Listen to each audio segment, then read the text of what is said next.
Welcome back to the Press Box Preps edition. I'm Daily Chronicle sports editor John Stife. I'm here with sports reporter Nick Gertz and sports reporter John Sally. After 6 games, Genoa Kingston's still undefeated. As every week goes by, it becomes more and more of a surprise to me, I guess. More of a surprise and I guess more impressive considering where we thought they would be at the start of the season. I think I predicted 5-4. They're already ahead of that. The offenses just look great. Chris Wilkins did his damage through the air this time. He had a touchdown pass, over 200 yards rushing. Don't forget he also had 4 rushing touchdowns, so he did do some damage on the ground too. All right, and starting this week, probably 2 weeks in a row, they'll have the game of the week. We have Coach Bill McCarty talking about this week's Oregon game, a matchup with 2 undefeateds. They're well coached. You know, their coaching staff does a great job with their kids, and they're like an Augie Wingteen type team. They go almost foot to foot, and they just bring it at you. You know, they'll get 2, 3, 4 yards, and when they're in a 3rd and 5, that's just 2 down territory for them. Because if they get in a 4th and 1, they're pretty much going to go for it. Their kids run hard. They're well schooled. Their offensive line gets off the ball well. They stay low. They stay with their blocks. So, you know, you don't see very many weaknesses with them. That was Coach McCarty talking about Oregon. That's a team that Genoa Kingston went there last year and got a 2-point win. What can they take out of that? You know, they took a lot out of that. We talked to Kyle Wiewitzer earlier this week, and he said it was the most exciting game he's ever played in. It was a 46-44 game, which you don't expect from those 2 teams. Oregon's a team that's just going to run the ball all game. It's like they're allergic to passing. They only do it when they need to. Genoa Kingston, they'll put up some points, but they can get into a game that's low scoring and still win. So that was a tough game for them last year that they came out with a win, and I think it built some confidence for this year.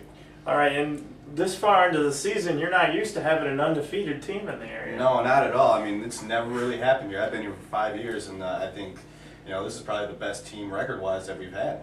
All right, and there's 2 other teams that are going to have a little more difficult time. I guess DeKalb got eliminated from the playoffs actually on Friday night, but it may have been one of their best games, if not their best game of the year. If you look at what they did in the first quarter, holding Michael Rattay to 12 yards, I mean, that's always going to be a big positive. Granted, he ran for almost 240 yards, and that came in the last 3 quarters. But when you look at it, that's a big positive when you can hold one of the top running backs in the conference at 12 yards in the first quarter. I mean, that's a good sign. Yeah, and it looks like they really watched the game tape from the Glenbard South game, because Glenbard South forced Geneva to pass the ball, and they threw 3 interceptions. This week, DeKalb did that, and they got 4. Yeah, that's always a good sign. I mean, if we look at what they did in the first game of the season, 2 interceptions against a team that's not used to the pass.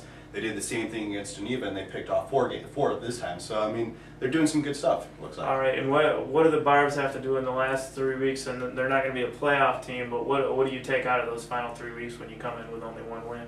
Playoff killers, it looks like what they're trying to do. I mean, they're one of those type of teams that could be one of the sneak up and get a couple of victories and maybe hurt some teams' chances in the playoffs.